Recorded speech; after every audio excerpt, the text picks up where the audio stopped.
So in this video, I'll be walking you through how we helped a B2B fintech company book 30 sales qualified meetings in 14 days of working together with CFOs and finance decision makers at B2B mid-market organizations for our call-based go-to-market campaign, and how you can implement the same process to book your own B2B company multiple sales qualified meetings on a daily basis with the right B2B decision makers you're actually looking to work with without you having to make the calls yourself, and you actually being able to leverage AI in the process itself.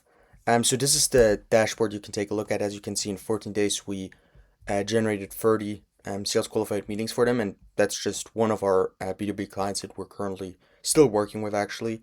And just so you understand the reason we've actually cracked call-based outbound go-to-market campaigns, multiple different reasons.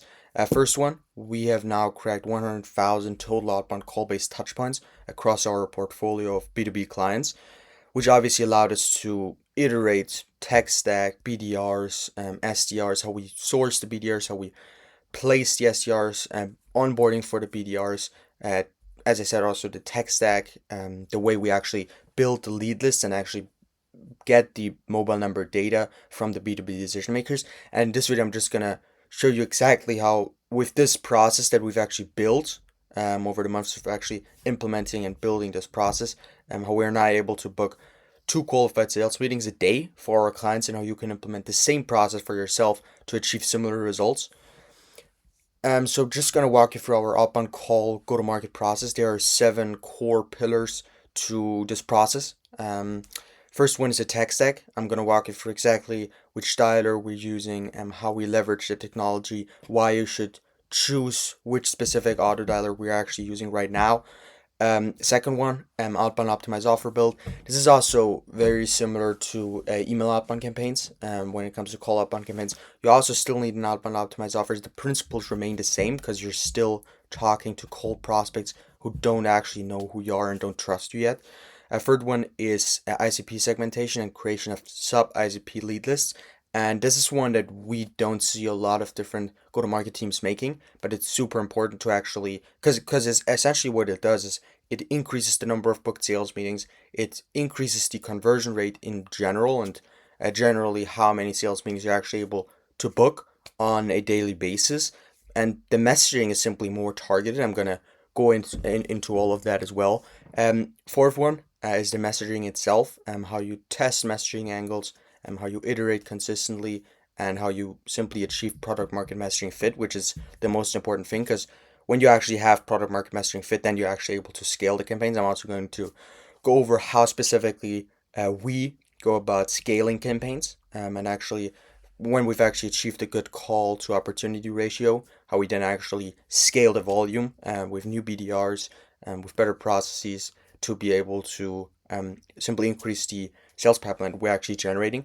Fifth one is BDR placement. This is super important because if you get this wrong and hire the wrong person, obviously nothing matters, because essentially the thing with calls, the same thing that makes it so powerful also makes it dangerous to your results, because at the end of the day, if you have a really, really good BDR, you can actually make up for a couple of mistakes you're making in the go-to-market strategy itself, but the same is also correct vice versa.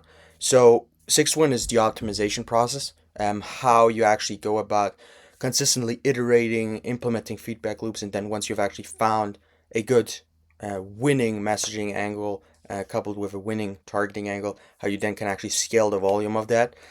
Seven one is a bonus chapter, essentially, bonus pillar. I'm going to walk you through a specific untapped lead source, because one of the things that a lot of teams, go-to-market teams, are currently struggling with when it comes to call outbound campaigns is they are targeting companies and decision makers that would never pick up the phone. Anyways, they just don't pick up the phone. So I'm going to show you a specific lead source that allows you to filter for decision makers that are already prone to actually pick up the phone. And this is based on real data. I'm just going to show you how specifically to get your B2B mobile number data from that lead source. So first, the tech stack. The parallel dialer we use is Salesfinity. And the reason this is so important, you cannot just use a one-line dialer anymore. It's simply not efficient at all to go through a lead list where you're spending hours to even find like one conversation with a parallel dialer like Sales Affinity and AI. You can literally have 7 to 8 conversations an hour compared to maybe one conversation an hour before actually implementing such a parallel dialer.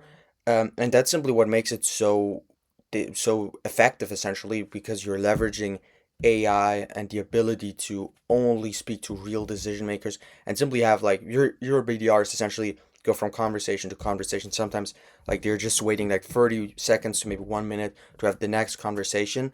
And this is simply so powerful because you obviously have more conversations, which allows for more meetings and more pipeline at the end of the day.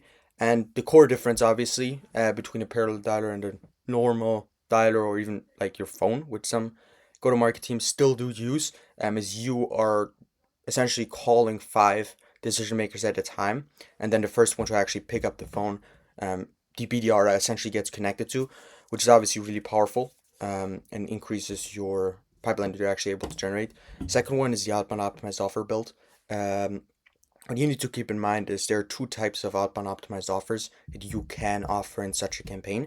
First one is a lead magnet, and second one is a cold traffic offer. I'm just gonna go over both of them, and also give a couple of examples. First one, lead magnet. This is essentially a free valuable asset or deliverable, and especially with AI now, this is super effective because you can essentially tell them, hey, we created a full, I don't know, landing page or dashboard going over specifically how you're currently, let's just say it's like a cost reduction B2B offer. We created a full dashboard going over your team structure and how you're currently, when it comes to your SaaS subscriptions, losing money every single month. And essentially, what this allows us to do is to simply tell them we've built this for you. That's why you should book a call with us. And then before the call, obviously, you can create it using AI coding tools, for example, or Lovable, or tools like that. So this is really important, really effective. When it comes to cold traffic offers, this is a different type of outbound optimized offer. And it works really well when it comes to demand generating offers.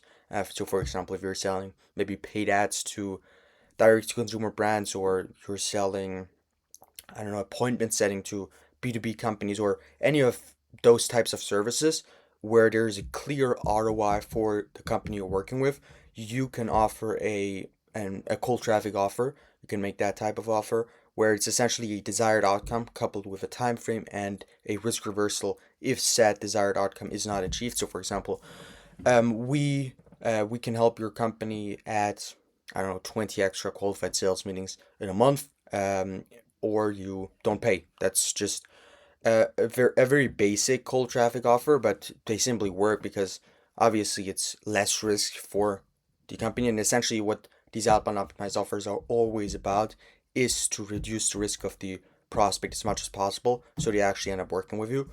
Third pillar is the ICP segmentation and creation of sub-ICP lead lists. This is super important because at the end of the day, what the main reason essentially most call-based go-to-market campaigns fail is not even the BDR, it's not even the quality of the mobile numbers. It's actually because you are targeting too broad of an industry, which does not allow you to have very narrow and very specific targeting for each specific sub-ICP. So, for example, and this is not just when it comes to like the industry itself, it's also when it comes to the specific decision makers that you target.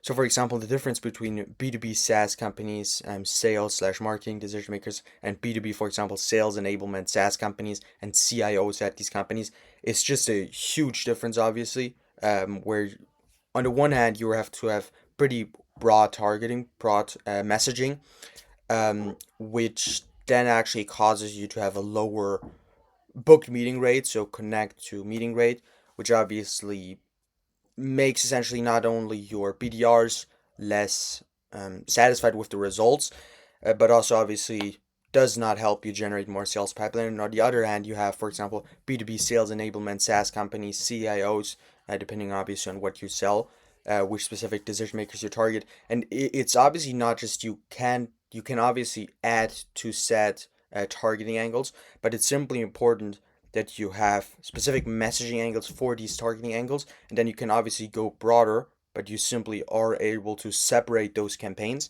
which also obviously later on allows for better optimization, because when you only have, for example, B2B SaaS companies that you're targeting, you don't even know which specific sub-ICP actually performs best. So you can't actually scale the campaign effectively. The fourth one is the messaging creation. You need, as I said, unique messaging angles for the distinct sub ICPs. And when I say messaging angles, obviously what I'm talking about is different problems you actually focus on in the messaging of the actual script, essentially for the BDRs. You can also focus on different value propositions, how specific, even different case studies you have for these different sub ICPs. Also, one important thing to note is you can and you should actually test different outbound optimized offers. You should test different lead magnets, different cold traffic offers. And what's really important is not only implementing those tests, but also actually having a like tight iteration loops and actually being able to systematically attribute the number of sales qualified meetings that are actually booked to the specific messaging angles that actually produce those meetings. And essentially, at the end of the day, the core goal is continuous optimization to shorten the time required to achieve product market messaging and messaging targeting fit. Because when you actually have messaging targeting fit, and that's also something I'm going to go over later on as well, you can actually scale. So when you have, for example, specific messaging angle that works for example, B2B SaaS enablement companies, then you can simply scale that across the entire TAM of companies in that sub ICP, which then allows you to generate a lot of sales pipeline efficiently, which is obviously the goal. When it comes to BDR placement, there are two ways you can go about it. First one is no accent callers. They place really, really good callers. You can go to them at noaccentcallers.com, and essentially what they do is they place an overseas caller with literally no accent, so they're really, really good. Or you can even internally place a BDR, good countries to hire BDRs from, include, for example, Egypt, Middle East in general, and South Africa. Philippines, we didn't have very good results with. The reason why is because it's simply not in their culture to be able to make these outbound calls. What they're really good at, obviously, is customer support, for example, VAs. They're not really good at outbound calls. As I said, Egypt and South Africa are always very good countries to hire from. When it comes to the comp structure, you should never do just commission only deals. We tried it like at the start, in the beginning of actually working with them as well. It has a extremely, extremely high churn, and it's simply not worth it for the amount of effort you need to be able to consistently hire new BDRs. And it also simply makes it way more difficult because it never actually compounds. Because obviously, those overseas callers are obviously going to learn while they're actually doing the job. So their knowledge and their pattern recognition never actually compounds, and you're never going to generate the sales pipeline you actually want.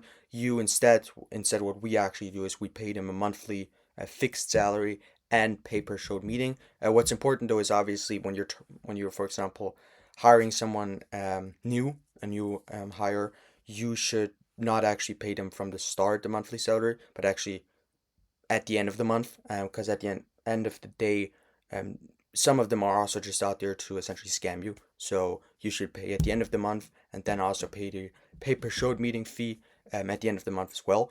When it comes to the onboarding, what's important is to send them and show them a lot of different recordings of past BDRs, or even yourself if you've made calls in the past that are actually recorded, of good calls, so they can actually see what a good call looks like, what good objection handling looks like, and how they should be following the script. Also, one important thing that you need to instill into them essentially is they need to be strictly following the script. So you need to implement that in terms of like the culture of the BDR team, because essentially when they're not even following the script, then you can't even optimize, because they're just doing whatever they actually want. So there's no way for you to actually optimize the results by, for example, changing the messaging angle. So they always need to adhere to the script. This is probably the most important thing you need to um, teach them.